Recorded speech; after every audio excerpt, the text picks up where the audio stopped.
Hi, this is Amar Raja Naresh, faculty of bioscience from Srikakulam. ఈ వీడియోలో మనం 10వ తరగతి జీవశాస్త్రంలోని పాఠ్యాంశమైన మన పర్యావరణం మన బాధ్యత నుండి మోస్ట్ ఇంపార్టెంట్ క్వశ్చన్స్ మనం డిస్కస్ చేద్దామండి. మరి ఈ వీడియోలోని క్వశ్చన్స్ అనేవి ఎస్జిటి బయాలజీలో కానీ స్కూల్ అసిస్టెంట్ బయాలజీలో కానీ వచ్చే అవకాశం ఉండే ప్రశ్నలు అండి. ఇవి రాకపోయినా ఈ మోడల్ ప్రశ్నలోనేవి రావడం జరుగుతుంది.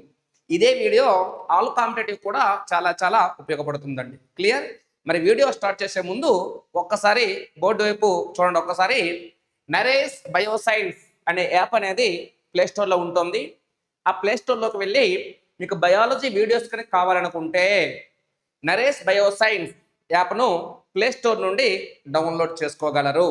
క్లియర్ కదండి? చూడండి, AP school assistant biology content అనేది 999 రూపాయలకే అందివ్వడం జరుగుతుంది. 6వ తరగతి నుండి 9వ తరగతి వరకు new syllabus, 10th class old new రెండు కూడా వీడియోస్ అనేవి అందుబాటులో ఉన్నాయి.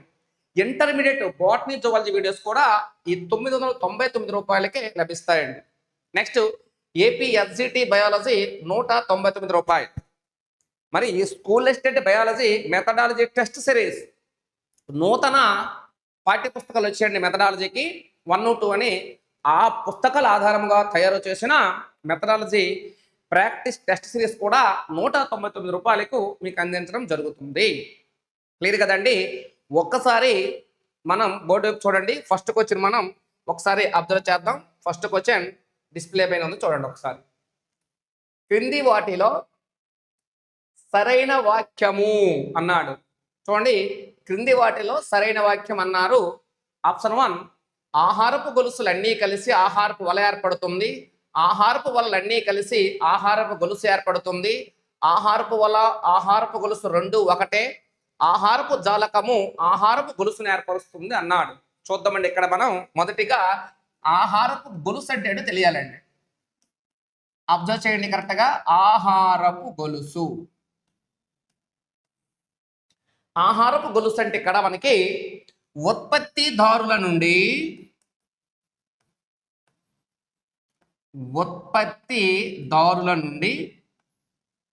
వినియోగదారుల వరకు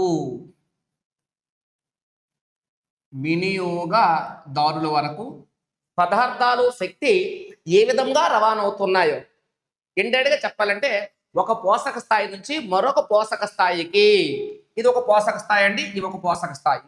ఒక పోషక స్థాయి నుంచి మరొక పోషక స్థాయికి పదార్థాలు శక్తి ఏ విధంగా రవాణా అవుతుందో గొలుసు రూపంలో చూపెట్టడాన్ని ఆహారపు గొలుసు అంటారండి, ఫుడ్ సైడ్.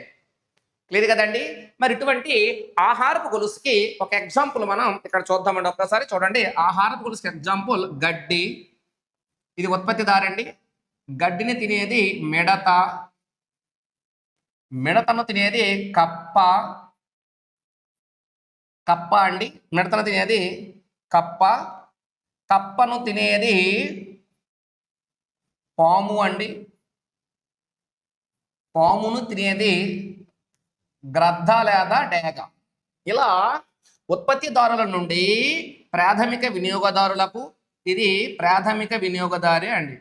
ప్రాథమిక వినియోగదారి నుండి ద్వితీయ వినియోగదారులకు, ద్వితీయ వినియోగదారుల నుండి తృతీయ వినియోగదారులకు, తృతీయ వినియోగదారుల నుండి ఉన్నత స్థాయి వినియోగదారులకు ఆహారం అనేది లేదా శక్తి అనేది ఏ విధంగా సరఫరా అవుతుందో గొలుసు రూపంలో చూపెట్టడమే ఆహారపు గొలుసు. లేదు కదండి? ఇంకోలా చూడండి. ఈ గడ్డిని తింటది కుందేలు అండి. కుందేలును తింటాది నక్క, నక్కను తింటది తోడేలు. ఇది ఒక ఎగ్జాంపుల్. గడ్డి లేదా ఆకుపచ్చని చెట్టు అనుకోండి. ఆకుపచ్చని చెట్టు లేదా గడ్డిని తినేది మేక, మేకను తినేది మానవుడు. ఇక్కడ అబ్జర్వ్ చేయండి. ఇక్కడ మేకను ఎవరు తింటారు? నక్క తినొచ్చు. మేకను ఎవరు తింటారండి? తోడేలు తినొచ్చు. మేక చనిపోయింది అనుకోండి, ఆ మేక యొక్క చనిపోయిన దేహం నుండి గ్రద్దల ఆహారాన్ని తీసుకోండి. ఇలా అనేక ఆహారపు గొలుసులు కలిసి ఆహారపు వల లేదా ఆహారపు జాలకాన్ని ఏర్పరుస్తాయి. ఫుడ్ వెబ్ అంటే ఏంటి? ఆహారపు వలలో అనేక ఆహారపు గొలుసులు ఉంటాయి. క్లియర్? ఇప్పుడు ఒక్కసారి ప్రశ్న మనం చూద్దామండి. ఆహారపు గొలుసులన్నీ కలిసి ఆహారపు వల ఏర్పడుతుంది అన్నారు. రైటా రాంగా? ఆహారపు గొలుసులన్నీ కలిసి ఆహారపు వల ఏర్పడింది, సరైన వాక్యం అన్నాడు కాబట్టి ఆప్షన్ 1 రైట్ ఆన్సర్. ఆహారపు వల అన్నీ కలిసి ఆహారపు గొలుసు ఏర్పడదు. ఆహారపు వల ఆహారపు గొలుసు రెండు ఒకటే, అది రాంగ్. ఆహారపు జాలకము ఆహారపు గొలుసు అది రాంగ్, రివర్స్ ఇచ్చాడు. కాబట్టి ఆప్షన్ 1 అనేది రైట్ ఆన్సర్ అండి. క్లియర్ కదండి? నెక్స్ట్ ప్రశ్న మనం ఒక్కసారి అబ్జర్వ్ చేద్దామండి. నెక్స్ట్ క్వశ్చన్ ఒక్కసారి చూద్దాం. నెక్స్ట్ క్వశ్చన్ చూడండి, సెకండ్ వన్. ఆహారపు జాలకములో ప్రతి జీవికి ఉండే నిర్దిష్టమైన స్థానము అన్నారు. చూడండి ఎంత మంచి ప్రశ్న ఇచ్చారు. ఆహారపు జాలకములో ప్రతి జీవికి ఉండే నిర్దిష్టమైన స్థానము అన్నాడండి. మనం ఈ ఫస్ట్ క్వశ్చన్ ఎక్స్ప్లెనేషన్కి వెళ్తే ఇది ఈజీగా అర్థమైపోతుందండి. చూడండి ఇక్కడ ఇదంతా కూడా ఏంటండి? ఆహారపు జాలకం. ఈ ఆహారపు జాలకంలో మిడతకి ఒక నిర్దిష్ట స్థానం ఉంది, కప్పకు ఒక నిర్దిష్ట స్థానం ఉంది, కుందేలకు ఒక నిర్దిష్ట స్థానం, నక్కకి దేని స్థానం దానిదే.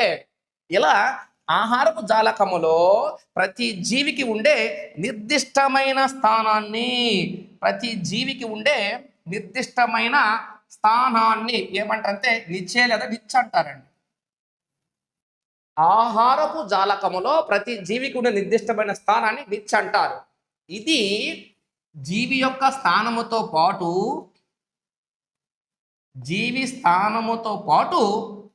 జీవన విధానాన్ని కూడా తెలుపుతుందండి. జీవి యొక్క జీవన విధానాన్ని కూడా తెలుపుతుంది.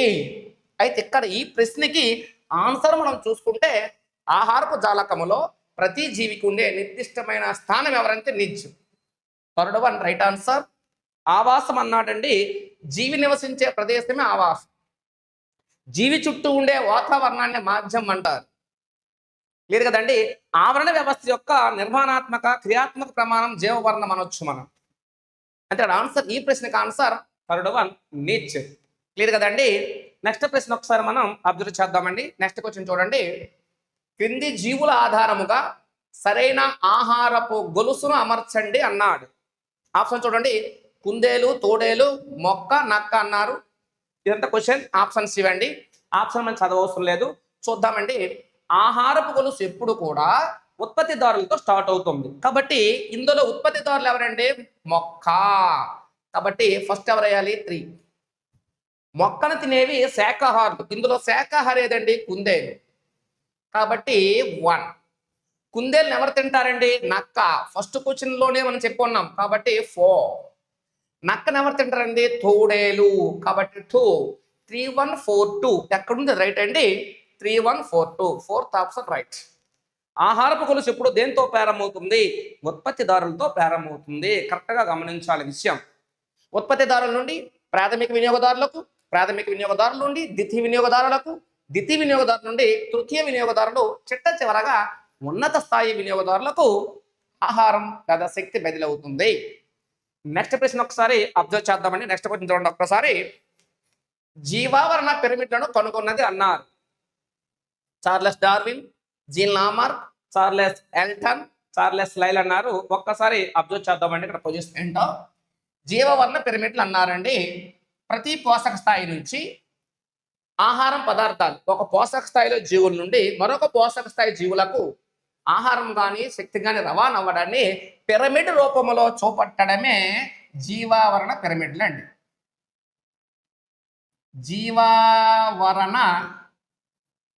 జీవావరణ పిరమిడ్లు అంటారు వాటికి. వీటికి ఆవరణ శాస్త్ర పిరమిడ్లు అంటారు, ఎకలాజికల్ పిరమిడ్స్. ఈ ఆవరణ శాస్త్ర పిరమిడ్లను కనుగొనే శాస్త్రవేత్త ఎవరంటే చార్లెస్ ఎల్టన్ అండి. వృక్ష ఆవరణ శాస్త్రవేత్త కనుగొన్నది చార్లెస్ ఎల్టన్. జీవవర్ణ పిరమిడ్లను కనుగొన్న శాస్త్రవేత్త ఎవరంటే చార్లెస్ ఎల్టన్. ఇక్కడ చూడండి ఆప్షన్ 3 రైట్ ఆన్సర్ అండి. మిగతా వాళ్ళ కోసం మాట్లాడదాం ఒక్కసారి. చార్లెస్ డార్విన్ ఏం చేశాడంటే ప్రకృతి వరణం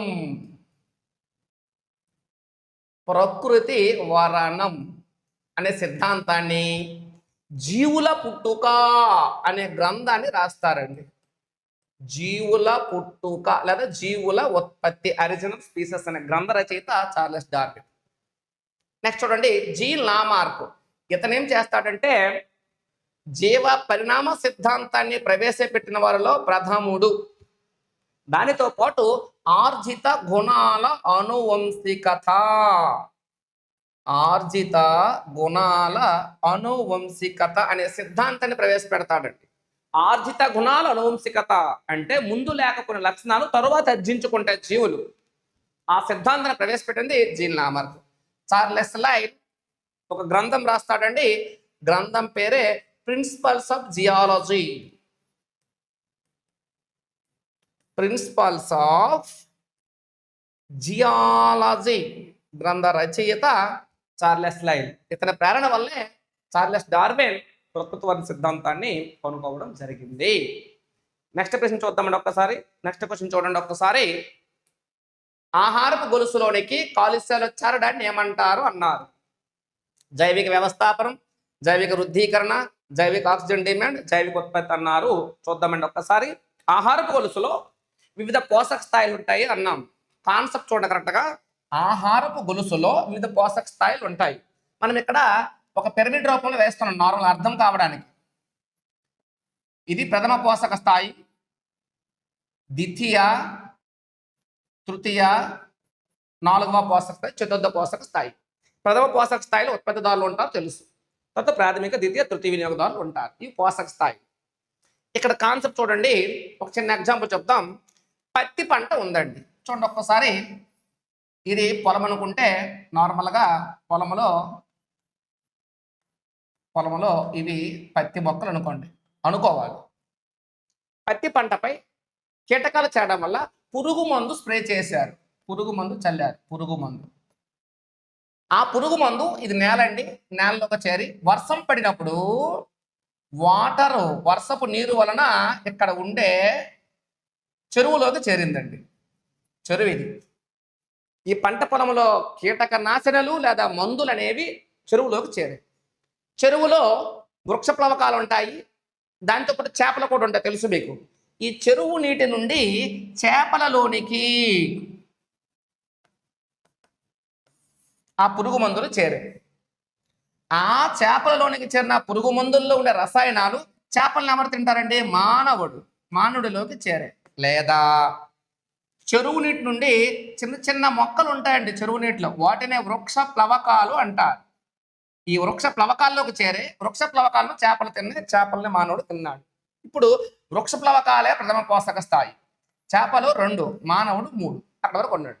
అయితే ఇక్కడ పంట పొలాల్లో వేసిన పురుగు మందులు అనేవి వర్షపు నీటి ద్వారా చెరువులోకి చేరి మొదటి పోషక స్థాయి అయిన వృక్ష ప్లవకాలకు, రెండవ పోషక స్థాయి అయిన చేపలకు, మూడవ పోషక మానవులకు చేరే. అంటే ఇప్పుడు ఏంటైంది?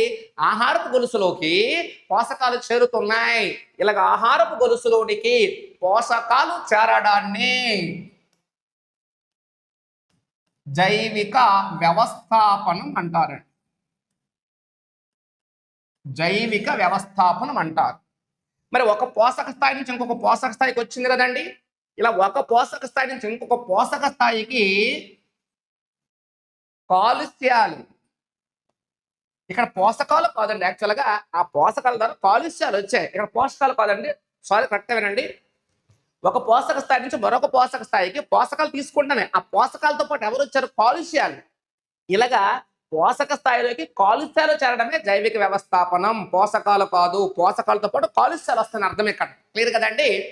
ఆ కాలుష్యాలు ఒక పోషక స్థాయి నుంచి మరొక పోషక స్థాయిలోనికి వెళ్ళి వృద్ధి చెందడాన్ని జైవిక వృద్ధీకరణ అంటారు.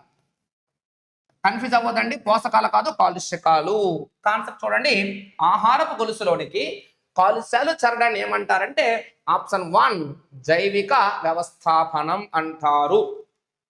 క్లియర్ కదండి. మరి బిఓడి జైవ వృద్ధీకరణ తెలుసు. బయలాజికల్ ఆక్సిజన్ డిమాండ్ తెలుస్తుంది మీకు ఆల్రెడీ. నీటిలో ఉండే జీవులకు ఎక్కువగా యూట్రిఫికేషన్ చేయడం వల్ల కాన్సెప్ట్ చూడాలండి ఇక్కడ. అంటే యాక్చువల్గా యూట్రిఫికేషన్ అంటే వినుంటారు మీరు. చెరువు నీటిలోకి శైవలాలు వచ్చి అనుకోండి. శైవలాలు అనే మొక్కలు వచ్చి అలాగ చెరువు మొత్తం ఫ్యూచర్లో వార్ధక్య అంటే చెరువు కానీ సరస్సు లేకపోతే పోద్ది. దాన్ని యూట్రిఫికేషన్ అంటారు. అలా చెరువు నీటిలోకి ఏవైనా శైవిలాలు వచ్చాయనుకోండి, వాటికి ఆక్సిజన్ కావాలి. లేదా బ్యాక్టీరియాలు వచ్చాయనుకోండి, వాటికి ఆక్సిజన్ కావాలి. అవి ఆక్సిజన్ తీసుకొని చెరువులో ఉండే చేపలకు కానీ జలచరాలకు కానీ ఆక్సిజన్ అందకుండా చేస్తాయి. దాన్నే బిఓడి, బయలాజికల్ ఆక్సిజన్ డిమాండ్ అంటారు. ఇదేం లేదండి, నార్మల్ ఆప్షన్ ఇది. క్లియర్ కదండి? క్లియర్. నెక్స్ట్ ప్రశ్న ఒక్కసారి మనం అబ్జర్వ్ చేద్దామండి. నెక్స్ట్ క్వశ్చన్ చూడండి. ఎల్లప్పుడూ నిఠారగా ఉండే పిరమిడ్ అన్నాడు. సంఖ్యా పిరమిడ్, శక్తి పిరమిడ్, జీవ ద్రవ్యరాశి పిరమిడ్ అన్ని అన్నాడు. ఇప్పుడే చెప్పాం మనం. పిరమిడ్ అని కనుగొన్నది చార్లెస్ ఎల్టన్. చార్లెస్ ఎల్టన్ జీవావరణ పిరమిడ్లను 3 రకాలుగా వర్గీకరించాడండి. జీవావరణ పిరమిడ్లను 3 రకాలుగా వర్గీకరించాడు. చూద్దామండి. ఒకటి సంఖ్యా పిరమిడ్. సంఖ్యా పిరమిడ్. సెకండ్ వన్ శక్తి పిరమిడ్. శక్తి పిరమిడ్. థర్డ్ వన్ జీవ ద్రవ్యరాశి పిరమిడ్ అండి. థర్డ్ వన్ జీవ ద్రవ్యరాశి పిరమిడ్. సంఖ్యా పిరమిడ్, శక్తి పిరమిడ్, జీవ ద్రవ్యరాశి పిరమిడ్. ఇవి పిరమిడ్ రకాలు. క్లియర్ కదండి? ఒకసారి అబ్జర్వ్ చేయండి. పిరమిడ్ రకాలు మనం చూస్తాను. ఒకసారి చూడండి పిరమిడ్ రకాలు. సంఖ్యా పిరమిడ్ కోసం మాట్లాడతాం. సంఖ్యా పిరమిడ్ వివిధ పోషక స్థాయిలో జీవుల సంఖ్యను తెలుపుతుంది. చూడండి ఒక్కసారి ఇక్కడ ఇది సంఖ్యా పిరమిడ్ అనుకోండి. కాన్సెప్ట్ చూడండి. ఇక్కడ గడ్డి ఉందండి, గడ్డి. ఇక్కడ మిడతలు ఉన్నాయి, ఇక్కడ కప్పలు, ఇక్కడ పాములు. ఇక్కడ వరకు చూద్దాం, గ్రద్దల తర్వాత చూద్దాం. సంఖ్యాపరంగా చూసుకుంటే గడ్డి సంఖ్య ఎక్కువ, మిడతల సంఖ్య తక్కువ. ఈ రెండింటికి పోలిస్తే మిడతల సంఖ్య ఎక్కువ, గడ్డి సంఖ్య తక్కువ. ఈ రెండింటికి పోలిస్తే కప్పల సంఖ్య ఎక్కువ, పాముల సంఖ్య ఎక్కువ. పైకి పోతున్న కూడా జీవుల సంఖ్య తగ్గుతుంది. కాబట్టి సంఖ్యా పిరమిడ్ ఎలా ఉంటుంది అంటే నిటారుగా ఉంటుంది. సంఖ్యా పిరమిడ్ నిటారుగా ఉంది. అయితే కొన్ని సందర్భాలలో ఇది ఉత్పత్తిదారు కదండి, ఉత్పత్తిదారుల సంఖ్య తక్కువ ఉండి వినియోగదారుల సంఖ్య ఎక్కువ ఉందనుకోండి, సంఖ్యా పిరమిడ్ అనేది తలక్రిందులుగా ఉండడం కూడా జరుగుతుందండి. సంఖ్యా పిరమిడ్ తలక్రిందులుగా కూడా ఉండడం జరుగుతుంది. అలా కాకుండా చెట్టు ఒక ఆవాసం. ఒక చెట్టు ఉందండి. కట్ట చూడండి, ఇది నార్మల్గా చెట్టు అనుకోండి. ఒక చెట్టు ఉంది. ఈ చెట్టు పైన నార్మల్గా అండి, నార్మల్, ఇది రియల్ కాదు, నార్మల్. చెట్టు పైన కాకులు ఉన్నాయి. కాకి. ఈ ఒక్కొక్క కాకి పైన ఒక 4 పరాణ జీవులు ఉన్నాయి. అక్కడ ప్లేస్ లేదు కాబట్టి రాస్తాను. పరాణ జీవులు ఉన్నాయి. చెట్టు ఒకటి, చెట్టు పైన కాకులు ఉన్నాయి. ఒక 10. ఒక్కొక్క కాకి పైన 10 కాకులు ఉన్నాయండి. 10 కాకులు అనుకోండి. ఒక్కొక్క కాకి పైన 10 పరాణ జీవులు ఉన్నాయి. అంతే, చెట్టు ఒకటే, సంఖ్య తక్కువ. దానికంటే కాకుల సంఖ్య ఎక్కువ. కాకుల్లో ఒక కాకి పైన 10 పరాణ జీవులు కాబట్టి పరాణ జీవుల సంఖ్య ఎక్కువ. అంటే చెట్టు ఒక ఆవాసమైనప్పుడు సంఖ్యా పిరమిడ్ తలక్రిందులుగా ఉంటుంది. చూడండి, చెట్టు ఒక ఆవాసమైనప్పుడు సంఖ్యా పిరమిడ్ తలక్రిందులుగా ఉంటుంది. అబ్జర్వ్ చేయండి. నెక్స్ట్ శక్తి పిరమిడ్ అండి. వివిధ పోషక స్థాయిల్లో జీవుల వినియోగించుకునే శక్తిని తెలుపుతుంది. శక్తి పిరమిడ్ ఎల్లప్పుడూ నిఠారు. మోస్ట్ ఇంపార్టెంట్ బిట్ అండి. శక్తి పిరమిడ్ ఎల్లప్పుడూ నిఠారుగా ఉంటుంది. ఏ ఆవరణ వ్యవస్థలోనైనా. జీవ ద్రవ్యరాశి పిరమిడ్ కూడా నిటారుగా ఉంటుందండి. కానీ కొలను ఆవరణ వ్యవస్థలో, జల ఆవరణ వ్యవస్థలో, సముద్రపు ఆవరణ వ్యవస్థలో, చెరువు ఆవరణ వ్యవస్థలో, కొలను ఆవరణ వ్యవస్థలో, డైరెక్ట్గా చెప్పాలంటే జల ఆవరణ వ్యవస్థలో ఈ జీవ ద్రవ్యరాశి పిరమిడ్ అనేది తలక్రిందులుగా ఉంది. తలక్రిందులు. చూడండి, 3 పిరమిడ్లు నిటారే. కొన్ని సందర్భాల్లో ఈ 2 తలక్రిందులైనాయి. కానీ శక్తి పిరమిడ్ మాత్రం ఎల్లప్పుడూ నిటారుగా ఉంది. జీవ ద్రవ్యరాశి అంటే శక్తిగా మార్చడానికి వీలైన వృక్ష జంతు సంబంధ ఆహార పదార్థమే జీవ ద్రవ్యరాశి. Example glucose. గ్లూకోజ్ వల్లే మొక్కలకు జంతువులకు శక్తి వస్తుంది కాబట్టి అదొక జీవ ద్రవ్యరాశి. క్లియర్? కరెక్ట్ అబ్జర్వ్ చేయండి. ఇప్పుడు ఎల్లప్పుడూ నిటారుగా ఉండే పిరమిడ్ అన్నాడు. ఎవరండి? శక్తి పిరమిడ్. ఆన్సర్ 2. క్లియర్? నెక్స్ట్ ప్రశ్న ఒకసారి మనం అబ్జర్వ్ చేద్దామండి. నెక్స్ట్ క్వశ్చన్ ఒకసారి చూద్దాం. నెక్స్ట్ క్వశ్చన్ ఒకసారి అబ్జర్వ్ చేయండి. నెక్స్ట్ క్వశ్చన్ చూడండి ఒకసారి. పిరమిడ్ పీఠ భాగంలో ఉండేవి అన్నాడు. పిరమిడ్ పీఠ భాగంలో ఉండేవి అన్నాడు. కాన్సెప్ట్ చూద్దాం. ఆప్షన్స్ విచ్ఛిన్నకారులు, ప్రాథమిక వినియోగదారులు, ద్వితీయ వినియోగదారులు, ఉత్పత్తిదారులు. పిరమిడ్ పీఠ భాగం అన్నాడు. ఒక్కసారి అబ్జర్వ్ చేద్దాం. ఇది పిరమిడ్ అండి. సారీ అండి, ఇవి ఉత్పత్తిదారులు, ఇవి ప్రాథమిక వినియోగదారులు, ఇవి ద్వితీయ వినియోగదారులు, ఇవి తృతీయ వినియోగదారులు, ఇవి ఉన్నత స్థాయి వినియోగదారులు. పిరమిడ్ పీఠ భాగంలో ఎప్పుడు కూడా ఉత్పత్తిదారులు ఉంటాయి, స్వయం పోషకాలు ఉంటాయి. తరువాత స్థాయిలో ప్రాథమిక వినియోగదారులుగా శాఖాహారులు ఉంటాయి. తర్వాత పోషక స్థాయిలో ద్వితీయ వినియోగదారులుగా మాంసాలు ఉంటాయి. ఇవి మాంసాహారులు. క్లియర్ కదండి? ఇక్కడ బిట్ క్లియర్గా అర్థమైపోయింది. పిరమిడ్ పీఠ భాగంలో ఉండేవి ఎవరంటే ఉత్పత్తిదారులు. Option 4 right answer. Clear? Next ప్రశ్న ఒకసారి మనం అబ్జర్వ్ చేద్దామండి. చూడండి నెక్స్ట్ ప్రశ్న. 1958వ సంవత్సరంలో చైనాలో ఏ జీవులు దారుణమైన ప్రతి ఎదుర్కొన్నాయి? డైరెక్ట్ బిట్ అండి ఇది. పిచ్చుకలండి. ఎందుకో చూడండి, అక్కడ పంట పండిన తర్వాత ఆ ధాన్యపు విత్తనాలు కానీ ఆహార పంటలు పండిన తర్వాత వాటికి పిచ్చుకలు చేరి విపరీత నష్టం కలిగింది రైతులకి. పిచ్చుకల వల్లే మనకి పంట దిగుబడి కూడా తగ్గిపోతుందనే ఉద్దేశంతో పిచ్చుకలు విపరీతంగా కాల్చి చంపేశారు.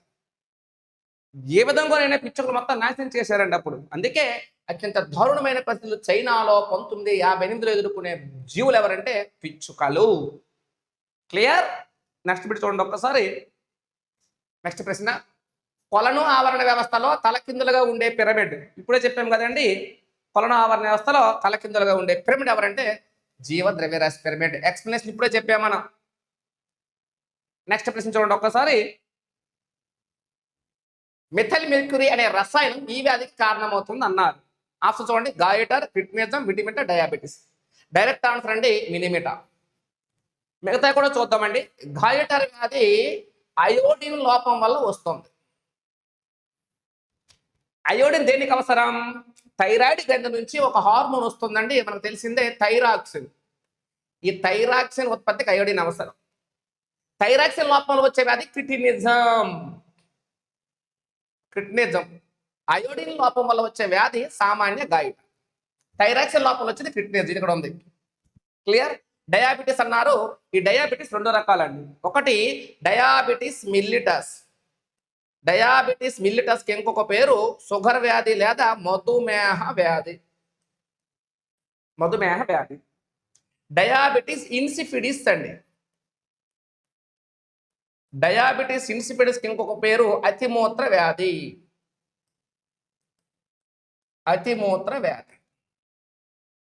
అయితే ఇక్కడ షుగర్ వ్యాధికి కారణమైన హార్మోన్ ఎవరంటే చూడండి ఒక్కసారి,